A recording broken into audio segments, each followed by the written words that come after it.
Salut tout le monde. Les personnes qui me suivent sur Instagram connaissent mon admiration pour Hayao Miyazaki. Vous savez, c'est celui qui a fait Princesse Mononoke, Mon voisin Totoro ou encore Le voyage de Chihiro. Récemment, je me suis rematé tous ces films pour la énième fois parce que je voulais faire une vidéo dessus, celle que vous êtes en train de regarder. Dans la plupart de ces films, le thème de la relation entre l'humain et la nature est prépondérant. Et il existe un terme pour désigner l'influence de l'activité humaine sur la nature, l'anthropocène. Dans cette vidéo, nous allons voir ensemble ce qu'est l'anthropocène, ce qu'est son antonyme, le néganthropocène, et en quoi l'œuvre de Miyazaki nous éduque par rapport à ça. Cet épisode est inspiré d'un article de Mediapart, je vous mets le lien en description.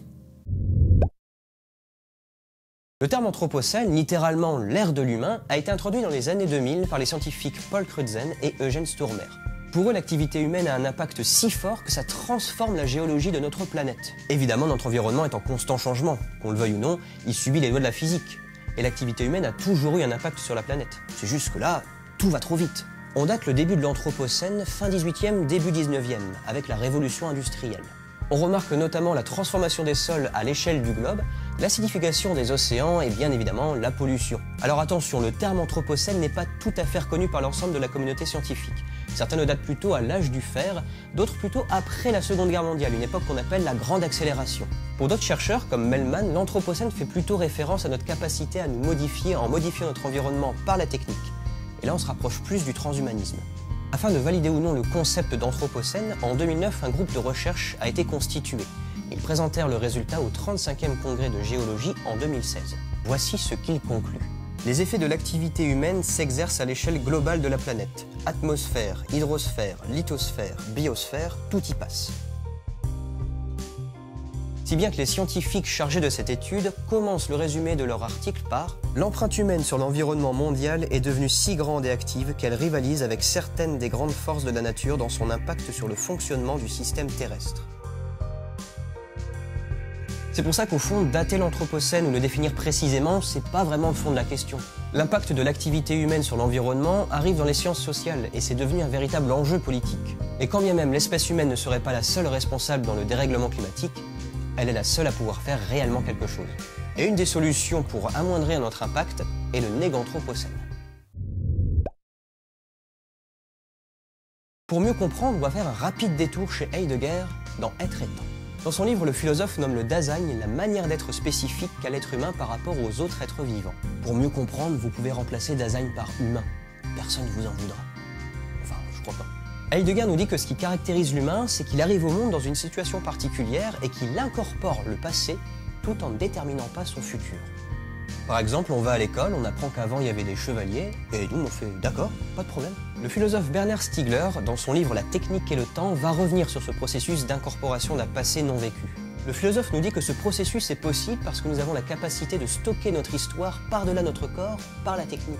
Si on reprend l'exemple des chevaliers, on peut penser au fait qu'il y ait des châteaux, des armures ou des Playmobil et des Lego. Autrement dit, nous entretenons un rapport dynamique avec notre milieu. Nous sommes constitués par celui-ci et nous le constituons en même temps. Ce qui expliquerait que lorsqu'un changement technique arrive, l'héritage culturel et les mœurs en vigueur se retrouvent chamboulés. Avec le concept d'anthropocène, on comprend l'impact de l'activité humaine sur notre environnement. Avec le Dasein, on comprend la relation que l'être humain entretient avec son milieu.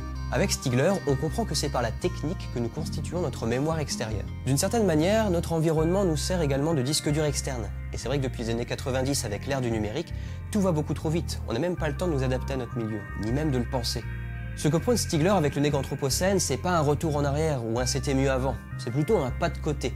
Étant donné que tout s'accélère, on n'arrive pas à prendre du recul sur ce que nous créons. Que faire alors? Le problème avec des concepts comme anthropocène ou néganthropocène, c'est qu'ils sont difficiles à concevoir tant ils échappent à nos sens. Je peux facilement ressentir l'augmentation de la température de l'eau sur ma peau, mais difficilement l'augmentation de la température globale sur Terre. Entendre la température de la surface de la Terre a augmenté d'1 degré au cours du XXe siècle n'a pas le même impact qu'en faire l'expérience. Ça reste abstrait. Personnellement, c'est quand j'ai eu la grippe que j'ai compris qu'1 ou 2 degrés de plus, ça peut te mettre en PLS. Nous ne sommes pas des êtres si rationnels que ça. On peut avoir toutes les preuves en face de nous et continuer d'être dans le déni. Il y a quand même plusieurs millions de personnes qui pensent que la Terre est plate. Ce qu'il nous faut, c'est un relais qui nous raconte le réel. Et je pense que l'art peut nous aider. Dans une lettre à Paul Démény datant du 15 mai 1871, Arthur Rimbaud disait « Je dis qu'il faut être voyant, se faire voyant. » Pour Rimbaud, le poète doit se laisser emporter dans des vertiges poétiques pour aller au-delà du réel. Et je pense qu'on peut extrapoler ça à l'art en général. Lorsque nous lisons, regardons ou écoutons une œuvre qui nous raconte le réel, nous arrivons à nous émouvoir. Beaucoup plus qu'en regardant un graphique ou en lisant un article scientifique. Personnellement, cette scène n'est jamais arrivée.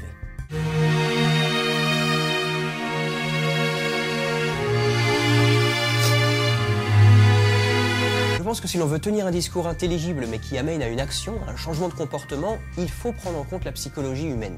Nous n'arrivons pas à concevoir des phénomènes réels mais abstraits, comme l'impact de l'activité humaine sur la nature. C'est pour ça qu'il est intéressant maintenant de parler de Hayao Miyazaki, à qui l'on doit entre autres Princesse Mononoke ou Le Voyage de Chihiro, propose à travers ses films une véritable lecture du monde, un discours sur la relation entre l'homme et la nature. Et cette cohabitation s'avère parfois difficile. Son deuxième film, Nausicaa et la vallée du vent, nous dépeint un monde post-apocalyptique, où les habitants de la vallée du vent sont menacés, à la fois par une guerre avec des voisins et à la fois par l'avancée d'une forêt toxique. Sauf que cette forêt, elle n'est pas toxique. Au contraire, elle purifie l'air, qui lui est toxique par la pollution provoquée par les humains. Et Nausicaa, ça, elle l'a compris. Elle a appris à connaître la forêt et les créatures qui y vivent. C'est cette compréhension ajoutée à l'amour de ses semblables qui pousse Nausicaa à vouloir réconcilier les humains et la nature. Nausicaa et la vallée du vent n'est pas vraiment un film écologiste, c'est plutôt un film équilibriste. Nausicaa ne cherche pas à sauver la nature en condamnant les humains. Ce qu'elle cherche, c'est plutôt une cohabitation symbiotique. L'humanité est une partie de la nature, et c'est l'équilibre entre les deux qui va permettre à chaque partie de prospérer. Cette recherche d'équilibre est aussi présente dans le film Princesse Mononoke. Le film raconte la quête d'un jeune prince, Ashitaka, maudit après avoir tué un dieu sanglier, lui-même maudit par un mal surnaturel. Le film est l'occasion pour Miyazaki de nous inviter à prendre de la hauteur et constater la guerre inhérente entre l'activité humaine et la tranquillité de la nature. L'activité humaine est représentée par le personnage de Dame Eboshi et la nature par Sen, la princesse Mononoke. Chacun des deux camps possède ses raisons de vivre et de mener à bien son projet de vie, mais aucun ne prend en compte l'autre. C'est la haine qui est nourrie par ce manque de compromis qui pousse les deux camps à se mener une guerre sans merci. Ashitaka ne prend pas parti, il tente de réconcilier la nature et l'humanité, comme Nausicaa. Le mal causé par l'activité humaine ne peut être réparé, et on ne peut pas non plus stopper cette activité. De nouveau, c'est la recherche d'équilibre qui est préconisée, pour prospérer en paix. Cette paix est encore défendue dans Le Château dans le ciel et Le Château ambulant. Le Château dans le ciel raconte l'histoire de deux enfants, Pazu et Shiita, à la recherche d'une île flottante. Pas le dessert, hein, une vraie île dans le ciel. Ceux-ci sont poursuivis par des militaires qui désirent s'emparer d'une arme qui est sur l'île, soi-disant pour gagner une guerre, mais surtout pour dominer les autres. Le château ambulant, lui, se déroule durant une guerre mystérieuse. Sophie, une jeune fille à l'apparence d'une vieille dame suite à un sort reçu par une sorcière, fait la connaissance du mage Aouru. Celui-ci vit dans une espèce de grande bâtisse sur pattes, d'où le nom de château ambulant. La guerre fait rage et Aouru passe son temps à saboter les deux camps pour mettre fin à ce massacre. Des morts et encore des morts, pour rien. C'est en voyant le dernier film de Miyazaki, Le vent se lève, que j'ai mieux compris le lien entre tous ces films. Le film retrace la vie de Jiro Horikoshi, un ingénieur japonais à qui l'on doit le bombardier Le Chasseur Zéro. Le vent se lève n'est pas un film sur la guerre, c'est avant tout une histoire d'amour, mais j'aimerais m'attarder sur son titre. Le vent se lève est issu d'un poème de Paul Valéry, Le cimetière marin, et la phrase complète est « Le vent se lève, il faut tenter de vivre ». Le film relate une période difficile, le Japon des années 30, entre la guerre du Pacifique et le séisme de Kanto en 1923. Que faire quand tout va mal? Comment survivre une situation difficile? Le vent, c'est cette force qui vient bouleverser cet équilibre et cette paix existante. Que faire alors? Avoir le courage de Nausicaa, la sagesse d'Ashitaka? Ou aimer, comme Sophie Aouru? Ce vent qui nous bouleverse, nous le vivons en ce moment même avec l'Anthropocène.